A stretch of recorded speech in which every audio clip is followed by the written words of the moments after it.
Olá, pessoal, sejam muito bem-vindos no podcast 1818 e hoje com uma grande novidade.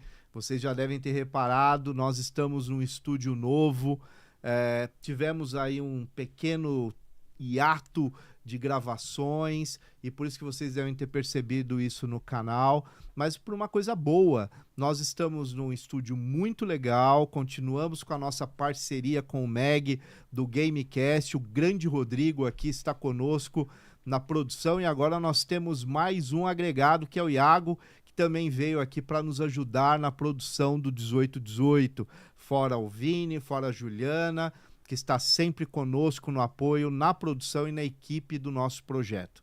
Bem, hoje nós vamos para o Diálogos que Impactam e antes de iniciar o programa e passar para Ana Clara, eu vou pedir para você se inscrever no canal, deixar os comentários e mais do que nunca, pessoal, compartilhem muito esse projeto.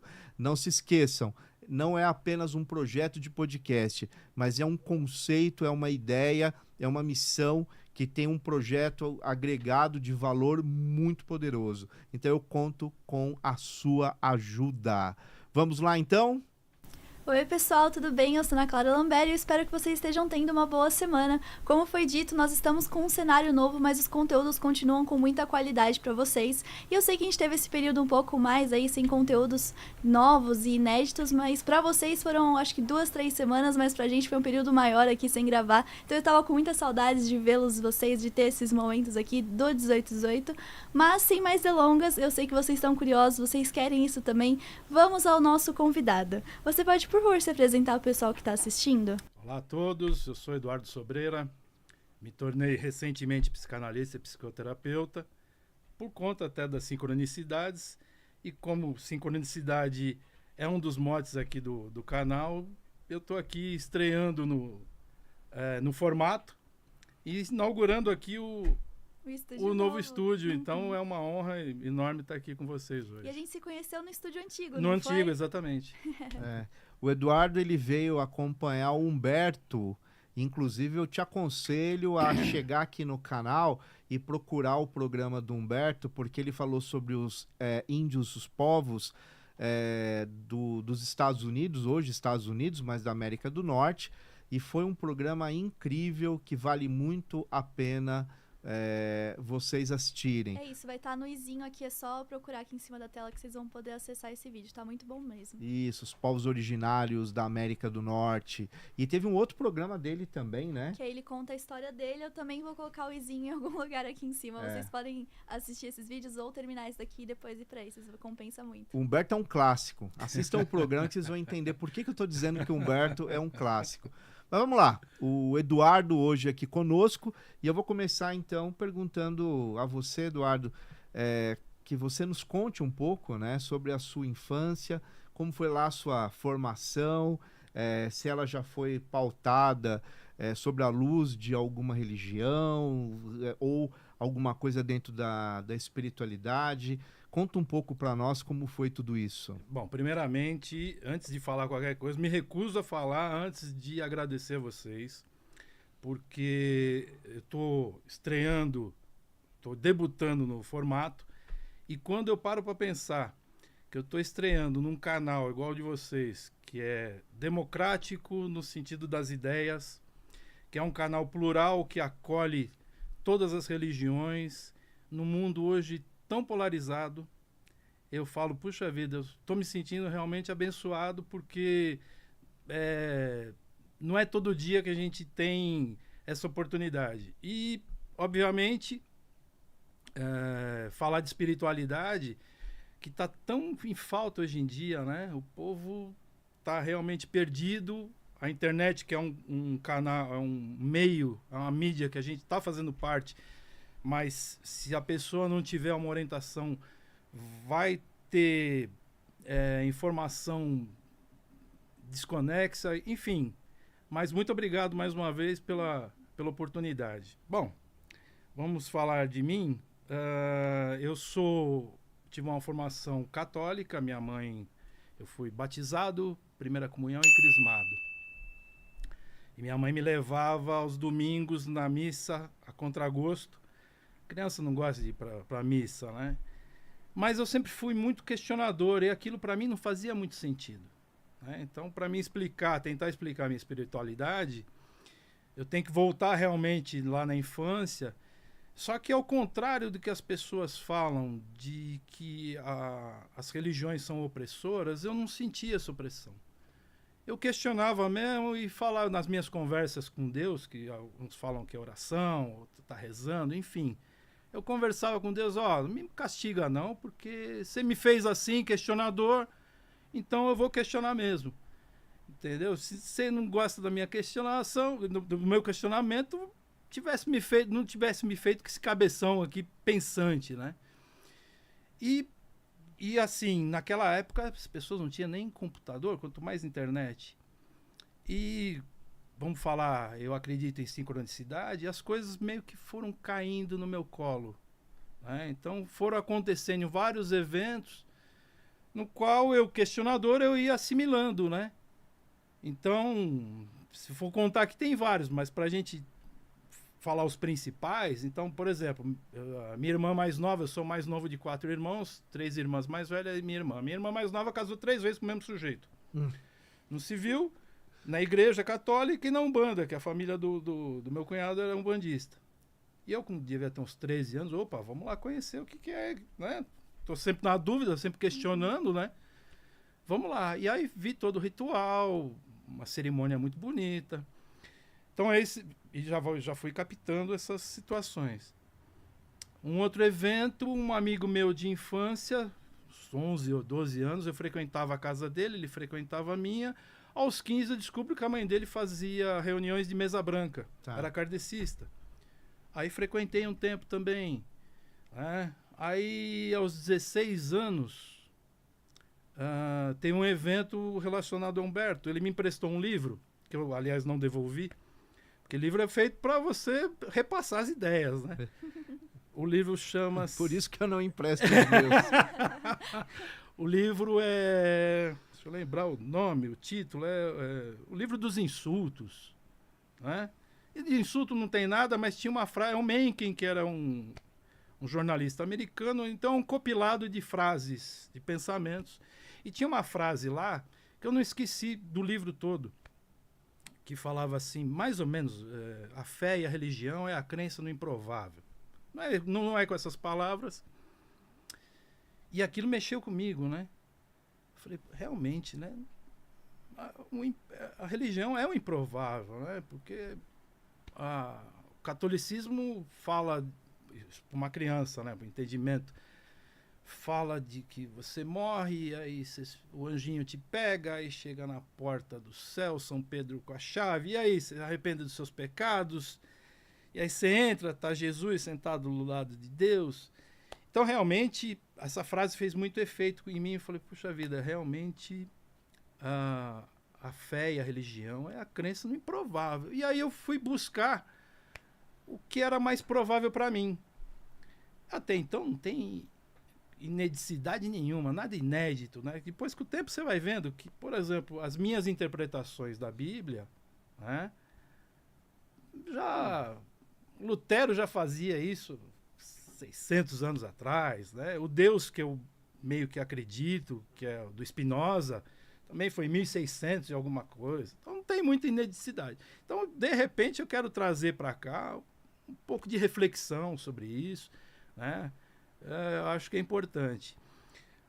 Um outro fato que aconteceu, já um pouquinho mais adulto não, ainda era jovem, 19, tinha um fusquinha, aí eu paquerava uma moça, vamos sair no barzinho? Vamos, passei na casa dela, mas você me leva ali antes? Tá bom. O que é? Cheguei lá, era um templo budista. E toca eu ficar lá 1 hora sentado sobre os calcanhares, né? Mas foi muito impactante também, né? Para quem era um curioso, sempre questionador, tudo isso foi agregando, né? E culminou 40 anos depois com a Covid-19. Eu sempre fui empresário mais da metade da minha vida. E aí, com crise de pânico, eu já tinha antes uma migalhinha da psicanálise, que eu namorei uma psicanalista. Um namoro curto. Tudo sincronicidade, né? No meu modo de entender. Nada é por acaso. Nada. E ela plantou uma germezinha, né? Foi um namoro de 6 meses, ela voltou para a França, estudou na França. E aí eu tinha uma questão que nem vou contar agora, vai demandar até um outro programa. Eu tinha uma questão psicanalítica. Ela falou, isso é porque você gosta. Eu demorei anos para descobrir. Mas estava ali fuçando na psicanálise. E na Covid-19, então, eu estudava informalmente psicanálise. Quando veio a Covid-19, eu, empresário, trancado dentro de casa, o que aconteceu? Crise de pânico. 2. Eu falei, não. Empresário, eu sou o cara, eu faço e aconteço. Como é que do nada me aparece isso? E aí você já era empresário com tudo fechado, eu não tinha como pagar uma terapia, resolvi estudar formalmente, entrei num curso. E aí me formei empresário, aliás, me formei psicanalista. Em 2023, 2024, por conta da psicanálise, eu falei, não, chega. Entrei em burnout no meu escritório, tinha 28 anos no mesmo lugar, eu falei, não. Se eu me tornei psicanalista, eu acho que esse é o caminho, nada é por acaso. E aí tô nessa até hoje. E a psicanálise tem uma dicotomia aí, tá, Marcelão? Porque assim, de repente o teu assinante, quem estiver assistindo, vai falar, mas peraí, o Eduardo tá falando de espiritualidade, mas é psicanalista? Freud era ateu, convicto, né?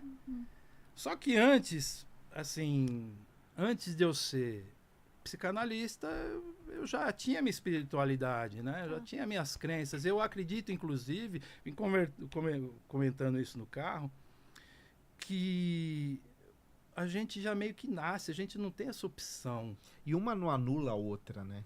Exatamente. Não, eu consigo chancelar o que o Freud falou. É muito óbvio, né? Então ele fala de religião, o ser humano, a sociedade da época, hoje em dia também, o que ela faz?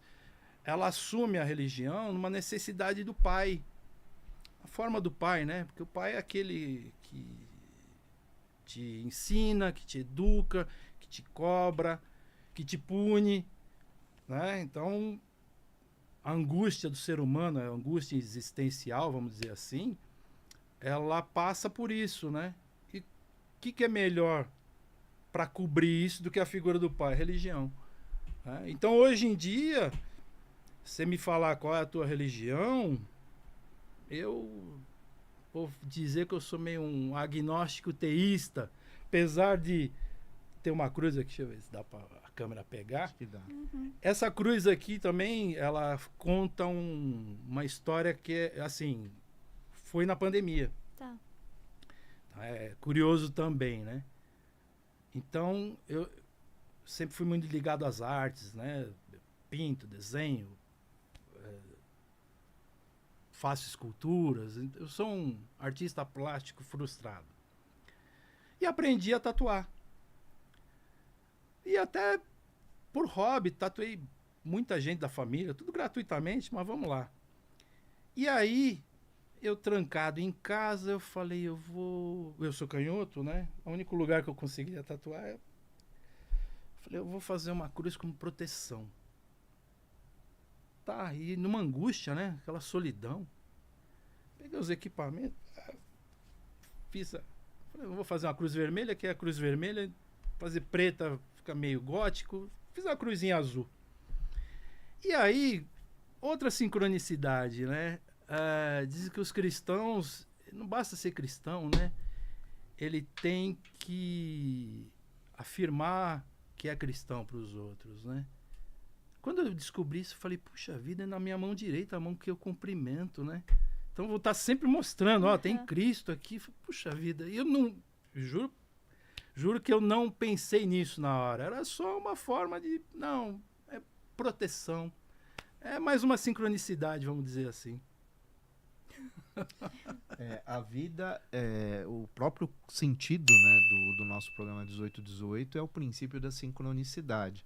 Tanto é que nós acreditamos que ninguém que veio até aqui, esses mais de 150 convidados praticamente, né, são mais de 150 histórias, né?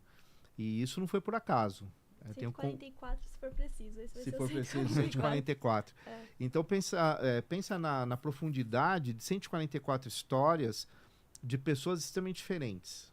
Homens e mulheres, enfim, que vieram até o programa e que de alguma forma confiaram no projeto e acreditaram ser importante dizer isso para o mundo. A internet é isso.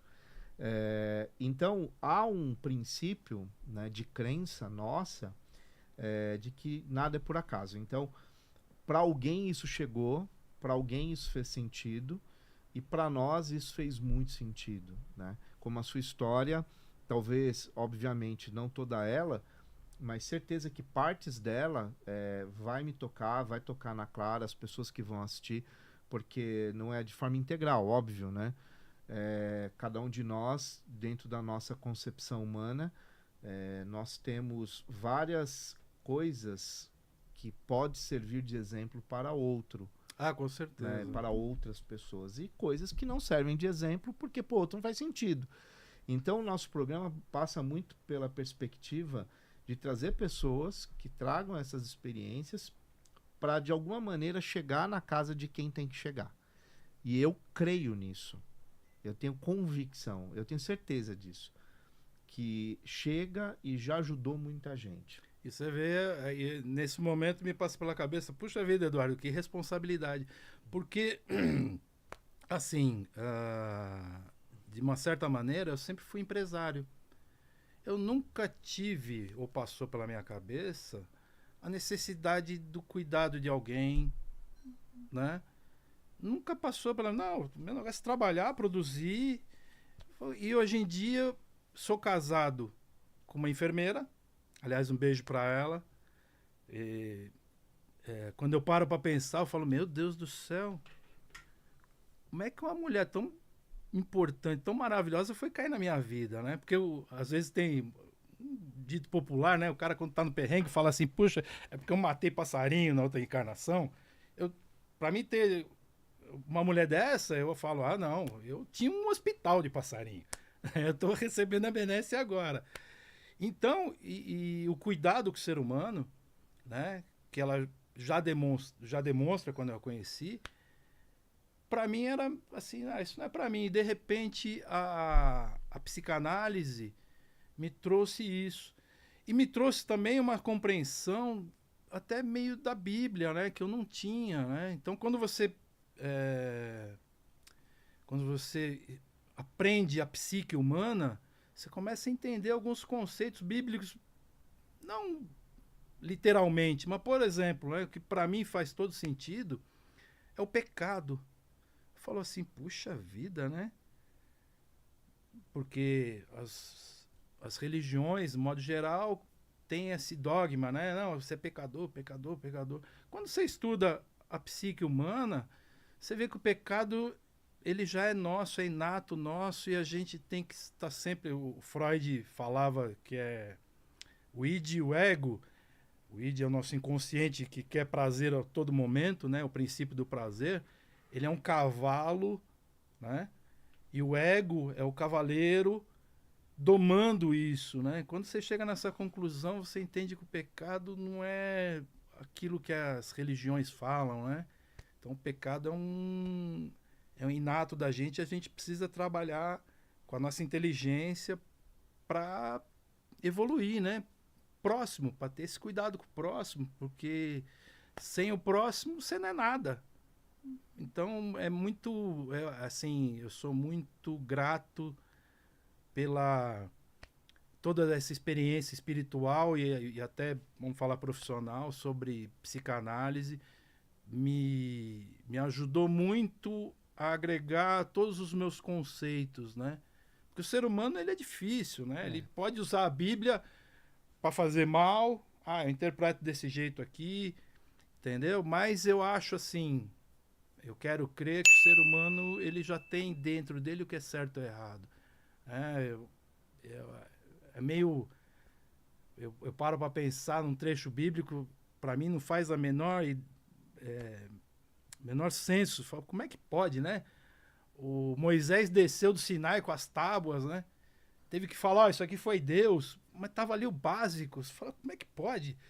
Não matar, não roubar, respeitar pai e mãe. Você fala, pô, mas será que ninguém sabia disso? Teve que falar que foi Deus, ou foi Deus mesmo, enfim. Não vou entrar nesse mérito. Mas você fala, como é que pode, né? Será que o ser humano não sabe que você não pode roubar, que você não... Mas, filosoficamente, dizem que isso aí era para apaziguar o povo, enfim. Não vamos entrar nesse mérito, mas assim, o que eu quero dizer com tudo isso? Que o ser humano, ele é um diamante bruto que, se não lapidar, vai fazer besteira. Estamos aqui nesse mundo para fazer besteira e para aprender. Basicamente é isso que eu acho, que eu acredito, né? Porque, de repente, vou entrar aqui numa vibe mais filosófica, né? A gente, de repente, era uma energia que encarnou aqui na Terra para tomar uma consciência, para depois, do lado de lá, chegar mais prontinho. Olha, eu entendo um pouquinho de alguma coisa. Não sei. Basicamente isso. Estou divagando aqui. Eduardo, eu tenho muita curiosidade para entender como que é o processo de formação de um psicanalista. Então, como foi para você essas aulas? Como que era isso? Na verdade, assim, a psicanálise é um curso livre, não é uma faculdade, né? Então, você pode fazer online, tem poucas escolas presenciais, né? Mas, assim, e eles falam muito da hermenêutica, né? Então, você tem que ir muito aquilo como você entende a psicanálise, né? Então, você aprende os conceitos, Freud, Lacan, você tem um apanhado geral da psique, como é que ela funciona e em conteste, né? Hoje em dia tem um monte de pessoas na internet, Freud era pelo amor de Deus, né? Toda a psicanálise, toda a psicologia sabe o quanto o start inicial do Freud foi importante. Depois aprimoraram alguns conceitos, né? Lacan foi muito importante. Mas, assim, o básico tá ali na obra do Freud, né? Tem até... A gente tá falando de espiritualidade aqui. Tem uma passagem do Freud que não se sabe se foi um rabino ou um padre que foi falar com o Freud e falou assim, poxa, eu vim aqui só dizer uma coisa. Você, mesmo sendo ateu, você fez mais pela alma humana do que eu em minha vida toda sendo padre, né? Então, aquilo que você falou, né, Marcelo? Uma coisa não anula a outra. Né? Sim. Uma coisa que até eu acho importante você falar para o pessoal que está nos assistindo, hoje você exerce a profissão de psicanalista.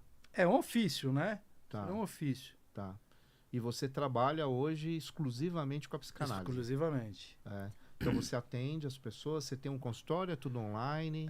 Assim, o consultório é o coworking, Tá. né? Em Santana ou Tucuruvi, eu sou da Zona Norte.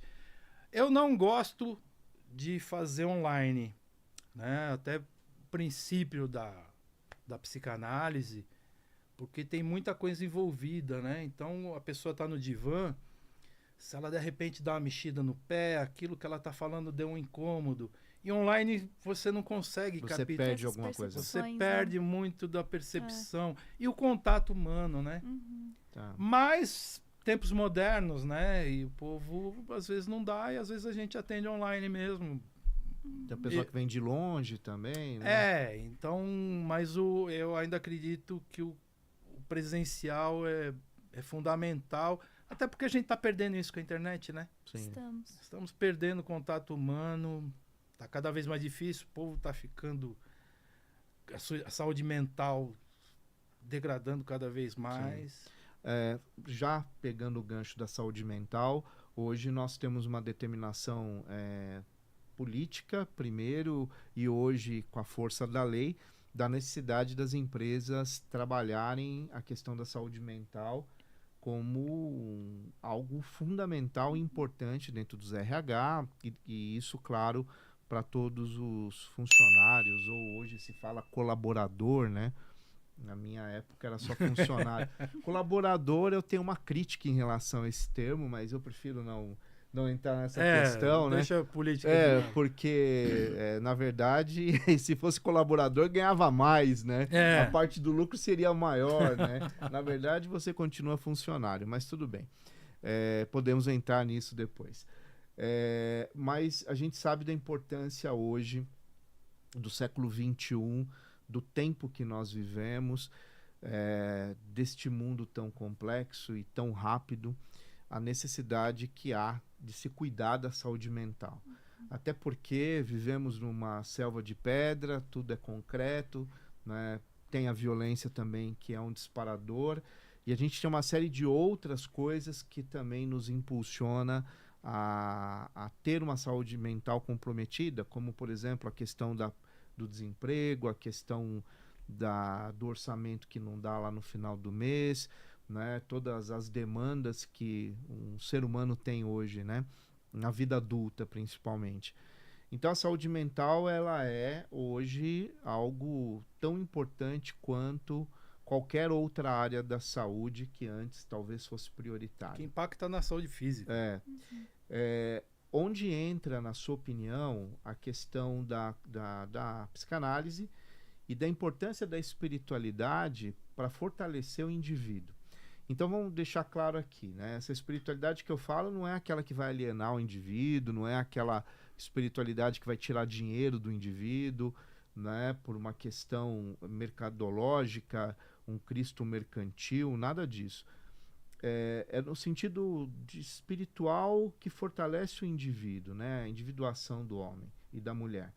Qual a sua opinião sobre isso? Qual a importância da espiritualidade para a saúde mental e qual a importância hoje de se fazer no caso, a psicanálise é terapia também. Tá. A importância da psicanálise como suporte para as pessoas que hoje precisam de uma cura ou de um fortalecimento se estiver passando por alguma questão de saúde mental. Vamos por etapas que a coisa está complexa. O governo lançou, você falou das empresas. Empresas, então, por partes. Empresas com mais de 50 funcionários, a partir do ano que vem, não fizeram as diretrizes ainda, mas vão ter que dar um suporte para a saúde mental. Então, esse é um ponto, né? Ponto. Então, acima de 50 funcionários já vai ter que ter alguma coisa. Os tempos atuais, eu vou citar agora, que eu estava saindo, vindo para cá, já puxei os dados atualizados.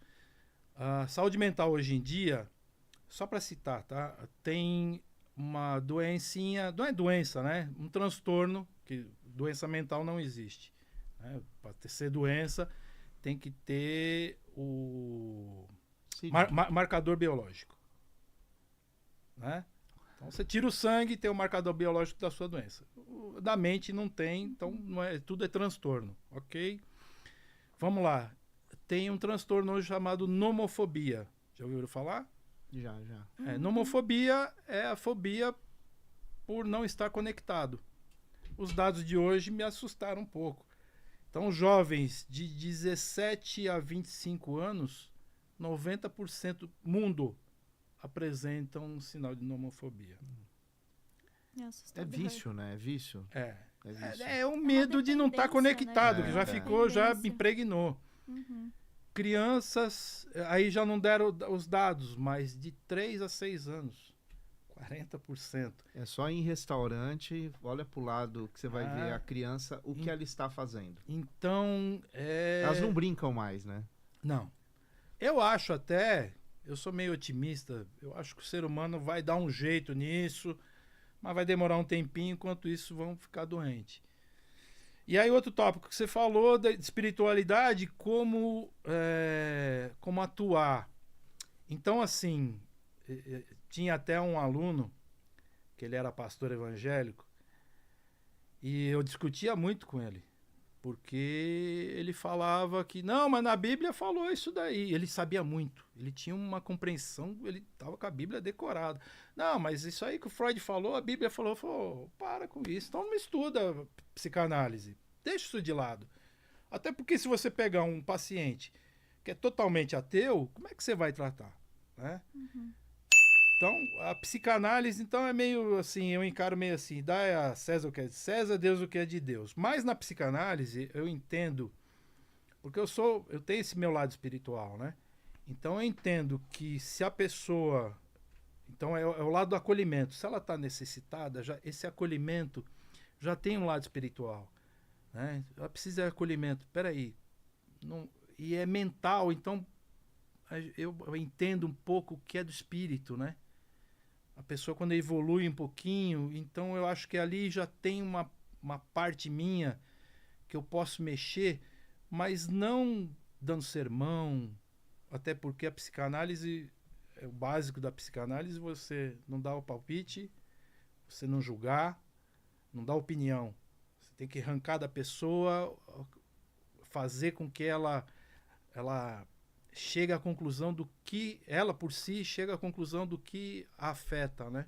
Tanto que o meu canal é Psicanálise e Provocações, porque eu tenho que provocar a pessoa, né? E botar religião no meio seria totalmente antiético. Mas eu até falei com uma senhora que me trouxe o neto. Ela muito preocupada com o neto. Eu falei, olha, que bom que a senhora está aqui, que a senhora trouxe teu neto. Eu não posso falar de religião, mas Deus vai deixar tudo certo, né? Entrega um pouquinho nas mãos de Deus também. Eu não consigo ser diferente, né? Minha última aula, não esqueço até hoje, minha última aula de psicanálise, meu professor falou, seja você. Não encarne Freud, seja você. E aí eu falei, então tá bom. Então vou ser eu mesmo. Então eu não tenho eu não tenho medo, o receio ou a censura de falar em Deus no sentido de impulsionar, de um alento, né? Mesmo que a pessoa não acredite, até porque eu acho que o ateu ele não existe, né? Mas aí é filosofia. Eduardo, eu acho um negócio muito legal que hoje a gente pode falar sobre saúde mental. A gente sabe como esse foi um assunto que por muitos e muitos e muitos anos era tabu, era algo que as pessoas não falavam, não se tinha nem conhecimentos e estudos sobre isso. Eu não sei se é só isso, né? Eu acho, só te interrompendo um minutinho, no Brasil a gente não tem, nunca teve o hábito. Na França, é normal, você entendeu? Nos Estados Unidos é o psicólogo, né? Mas lá tem o lado do remédio, né? Então o psicólogo é diferente daqui. Lá acho que ele pode receitar um remedinho. Que eu a princípio, sou totalmente contra. Não 100%, né? Mas eu acho que assim, muito no Brasil, por conta da cultura, tá com depressão, isso é frescura. Isso aí passa. Realmente passa. Tá? Realmente passa, mas a que preço e a que tempo, né? Sendo que você pode resolver com algumas sessões, né? A pessoa se encontrar, vai ficar sofrendo, de repente carrega aquele trauma pro resto da vida. Então, assim, me intrometendo, depois você conclui a pergunta. Eu acho que o Brasil não tem o hábito. Então, o brasileiro, ele resolve tudo, só que chega na saúde mental, ele meio, isso é frescura. Né? E aí, hoje em dia, o que acontece? Está explodindo tudo agora, né? No trabalho é burnout, é depressão, é ansiedade, depressão e ansiedade juntos. Muita gente querendo uma tendência, né? Muita gente querendo um laudo para chamar de seu, né? Um diagnóstico. Não, meu filho é traquina, é TDAH. Explicar que a mãe não foi competente para educar o filho, isso é TDAH. Então, isso eu estou vendo muito, entendeu? Mas, infelizmente, está explodindo agora. Espero que as pessoas comecem a tratar melhor essa questão, porque afeta a saúde física, né? Entendeu? Eu acho que a consciência vai começar a chegar devagarzinho no Brasil, mas é o que a gente tem para hoje. Infelizmente não há onde o capitalismo não coloque suas garras. Isso em todas as áreas da saúde, da educação, habitação, política, segurança pública, saúde, tudo. Então, onde o capitalismo ele entende que tem uma brecha, ele vai entrar e transformar aquilo em indústria. Aí onde entra o bom senso do profissional competente, né? Que é aquele que vai conseguir dividir o joio do trigo e entender aquilo que é realmente fato e aquilo que não é, isso é sério, né? Agora, a gente tem isso em todos os lugares, na religião, né? Em tudo, né? Em tudo. E aí vem o ser humano mais uma vez, né?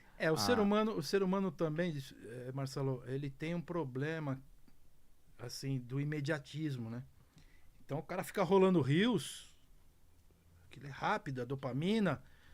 Saúde mental é a mesma coisa. E o que ele fala? Não, me dá um remedinho aqui, eu resolvo. Né? Então esse imediatismo, ele tá afetando saúde mental também, né? Então o cara, o quê? Vou fazer terapia nada? Terapia 1 ano, 6 meses fazendo, 2 anos. Não. Vou no psiquiatra ali, ele me dá um remédio, já bola para frente. E aí, aquilo que você falou da indústria, né? Os médicos também, os psiquiatras, não vou falar mal, não são todos, mas o psiquiatra, ele sabe fazer terapia também, né? Não é só dar remédio. Mas também tem uma hora que também deve encher o saco, né? O cara já chega com a receita, doutor, assina aqui. Eu sei de casos assim. O cara já sabe o que ele tem que tomar, já chega com a receita, só assina aqui, doutor. E é o mundo. Enfim. Isso quando ainda vai ao médico, né? A gente sabe que tem formas aí de... E é triste, né? Infelizmente, né? O imediatismo agregado à ideia do capital e o mundo que a gente vive. Enfim, e a pressa, né? Tudo isso... Porque a terapia também, eu enxergo dessa maneira, não é só o fato de você liberar um trauma, né? Aquela ansiedade ou aquela depressão que te angustia. Não, é um aprendizado de vida, né? De você se autoconhecer, né? Você falar, puxa vida, eu sou assim por causa disso, por causa daquilo, né? As pessoas, vou até citar algum pensamento meio coletivo, né? O Freud falava que estava tudo na infância, tudo foi pai e mãe. Mas não é só o negativo. Porque o pai foi opressor, que aí você se torna tímido. Não, mas pera lá. Isso é um caso. Quando tem um pai e uma mãe maravilhosos, isso daí pode entrar de uma maneira errada para a criança também e ela se tornar... Entendeu? Então vem da infância mesmo, todos os traumas, e a gente precisa trabalhar isso como um conhecimento. E conhecimento pessoal, de você ter uma vida melhor. Mas o imediatismo está dominando. Vamos ver o que acontece. Acho que a gente tem que cuidar dos próximos, né? Tentar ajudar naquilo que for possível. Não adianta também... Eu sou muito otimista, né?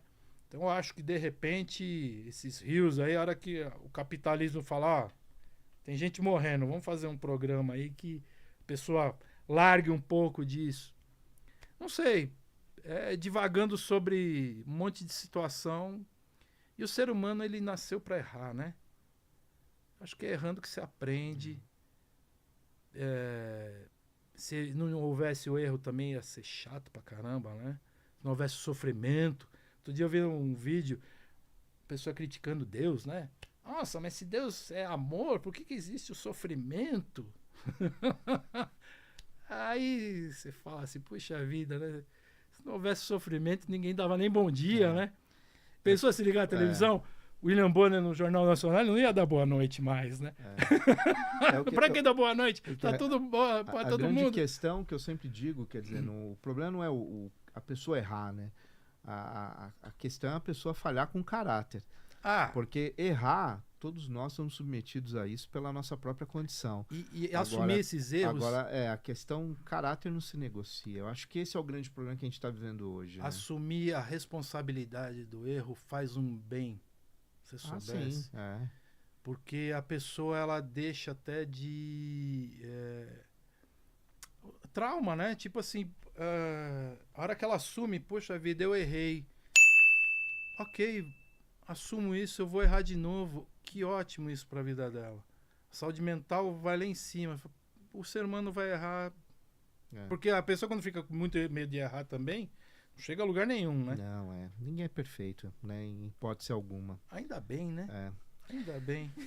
Bom, vamos à nossa pergunta clássica. Nós temos uma pergunta aqui que acompanha o nosso programa desde o princípio, que é a sua visão, o seu conceito sobre Deus e tempo. Como que você pode nos definir essa estrutura tão poderosa, né? Que é Deus e tempo? Bom, Deus, ele é...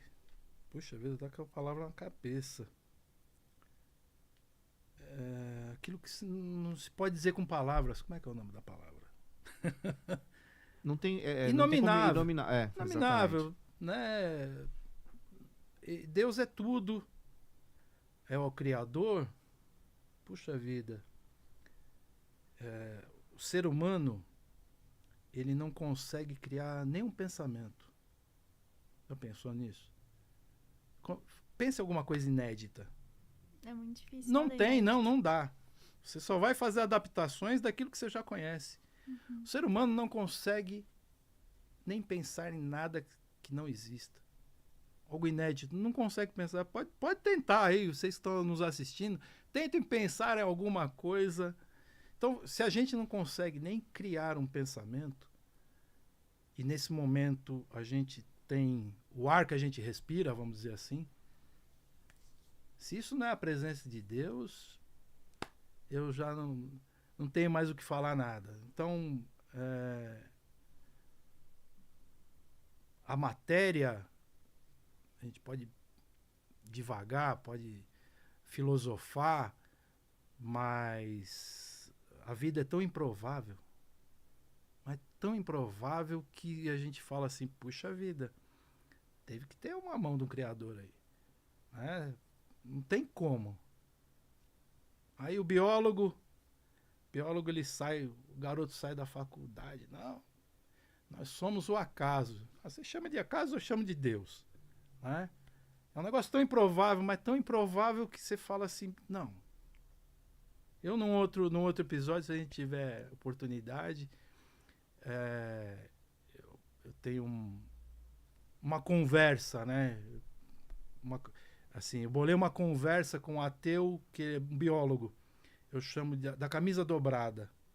Teoria da camisa dobrada. Porque ele fala, não, mas surgiu daquilo e evoluiu. É evolucionismo, né?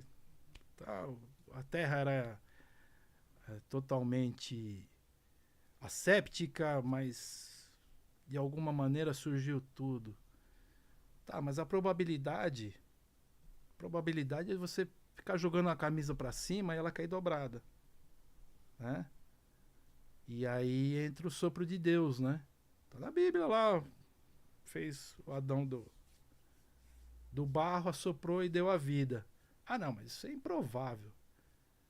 Se você botar a quantidade de zero da probabilidade da vida aqui na Terra, acho que na metade disso é mais fácil acreditar em Deus, né? Pô, teve que cair um meteoro na hora certa, no lugar certo, para acabar com os dinossauros, senão a gente não estaria aqui. Então, Deus é isso. Acho que só o fato da gente respirar já é uma prova que Deus existe. Eu desde criança, sempre questionando, me afastei da igreja. Eu não consegui, de forma nenhuma... conceituá-lo. Não, nem conceituá-lo, não acreditar na existência, né? Impossível, né? Ah, mas Deus não existe. Não tem prova, cadê o RG dele, né? Os ateus falam muito isso, né? E hoje em dia tem uma onda de ateu praticante, né? Isso me dá uma bronca, rapaz. Se você soubesse que é o ateu, que ele é ateu, ele quer que todo mundo seja ateu, eu não sei porquê, né? Mas, enfim, eu não consigo... Então, Deus, para mim, é mais ou menos... Você perguntou de Deus? Deus é o Deus de Spinoza, né? Somos nós, Jesus Cristo, meu parceiro. Ele era um ser humano igual a gente, mas ele está aqui no momento, né? Ele falou que, como é que é? Com 2 ou mais se reunirem para falar em meu nome. Estarei. Óbvio, mas não é óbvio isso? 2000 anos estamos falando dele aqui, ele está aqui. Né? E as pessoas ficam problematizando. Enfim. Mas eu acho que Deus, a gente faz parte um pouquinho disso. E o tempo, cara, o tempo dizem que ele não existe, né? Quando a gente morrer, a gente vai descobrir que o tempo era só um número, né? Não sei, eu não tenho uma definição sobre tempo, não. E o tempo nosso aqui da Terra, eu queria deixar uma mensagem que é o seguinte: se Deus não, Deus para mim existe, ponto final. Mas se eu morrer e não tiver nada depois, ainda assim eu não consigo deitar na cama e não agradecer as maravilhas pelas quais a gente passa aqui. Os sentimentos, as emoções. Né? Eu não consigo deitar sem agradecer. Mesmo que morreu, acabou, nada. O nada é impensável, não dá nem para pensar no nada, né? Mas digamos que não tenha nada. Eu ainda não consigo deitar a cabeça e falar... Não falar muito obrigado, sabe? É meu isso daí. Eu tentei ser ateu, mas não consegui. Eu acho que é uma dádiva muito grande eu estar aqui, ter minha família, entendeu? Ter as emoções, escutar uma música, se arrepiar.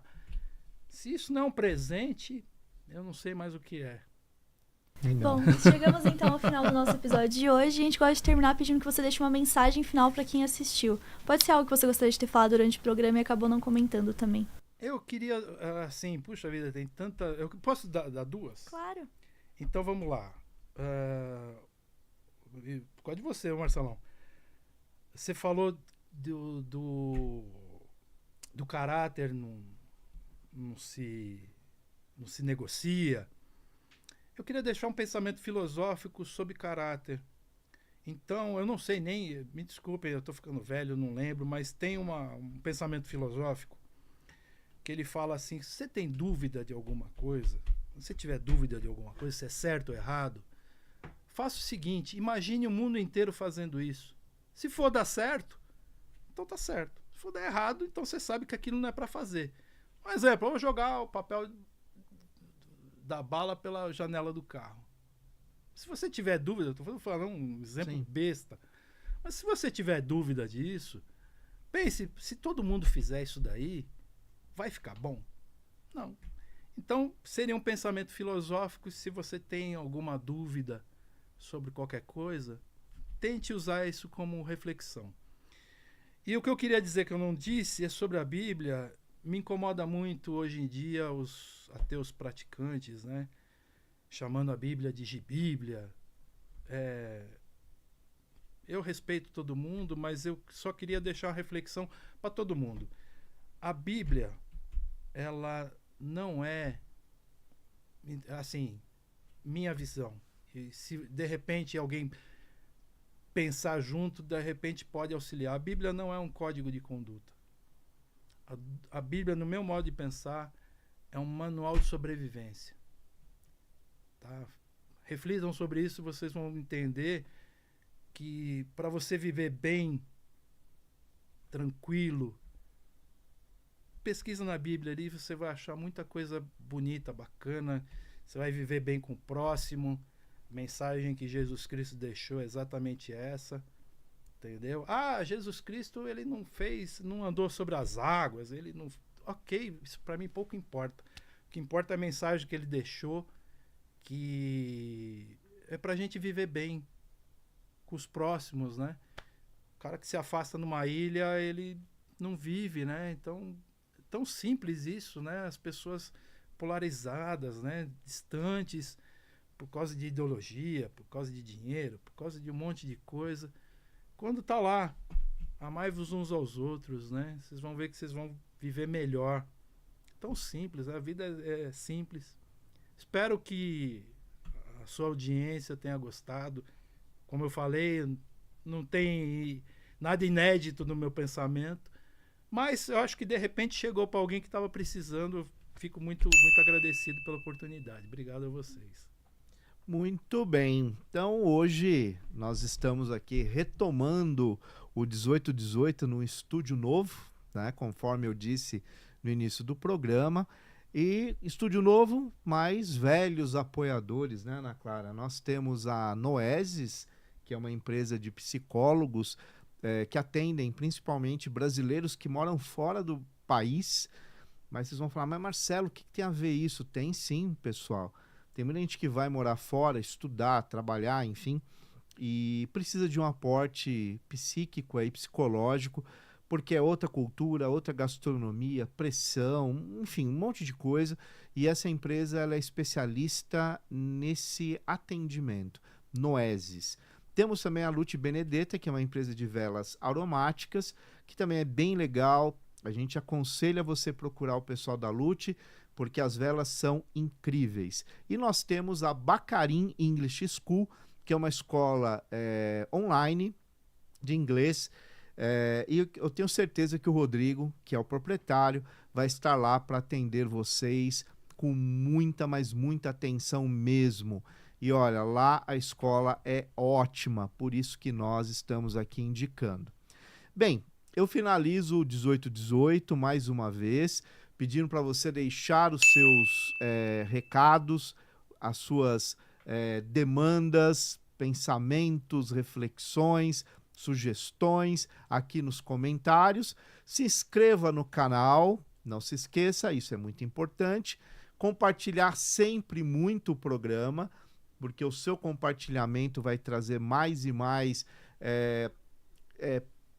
potência para o nosso projeto, ou seja, vai trazer mais força para que a gente possa atingir mais e mais pessoas. E eu finalizo agradecendo a você, Eduardo, pela presença, né, por você estar aqui conosco, Ana Clara, toda a produção, e a gente retoma aqui o 1818 no estúdio novo, hoje um dia comemorativo e um dia de festa para todos nós, e vamos firme. 2 anos de programa, cada vez mais fortalecido. Fica aqui um grande abraço do amigo Marcelo Lambert e eu desejo a você muita, muita e muita luz. Até o próximo episódio.